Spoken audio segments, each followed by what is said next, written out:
اللہ علیہ وسلم میں نبوت کے نشان پائے اور سب قافلے والوں کی اس نے دعوت کی اور ابو طالب سے کہا یہ لڑکا تمہارا کیا لگتا ہے؟ انہوں نے کہا یہ میرا بھتیجا ہے اور یتیم ہے۔ پادری نے کہا یہ تو نبی ہونے والے ہیں اور تمام جہانوں کے سردار ہیں، یہودی اور عیسائی لوگ ان کے سخت دشمن ہیں، بہتر یہ ہے کہ تم ان کو آگے نہ لے جاؤ۔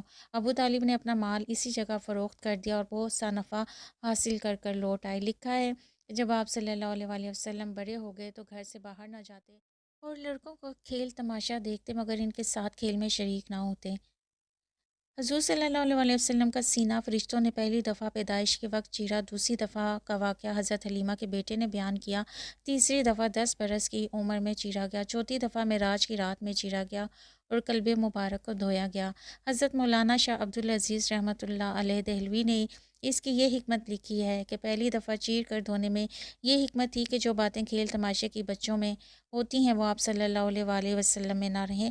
دوسری دفعہ یہ حکمت تھی کہ جوانی کے تقاضے سے کوئی کام اللہ کی مرضی کے خلاف نہ کر سکیں۔ تیسری دفعہ میں یہ حکمت تھی کہ آپ صلی اللہ علیہ وسلم کا دل وحی کا بوجھ اٹھا سکے۔ چوتھی دفعہ میں یہ حکمت تھی کہ آپ صلی اللہ علیہ وسلم کے دل میں آسمانوں پر جانے کی اور وہاں کے جہان کو دیکھنے کی قوت پیدا ہو۔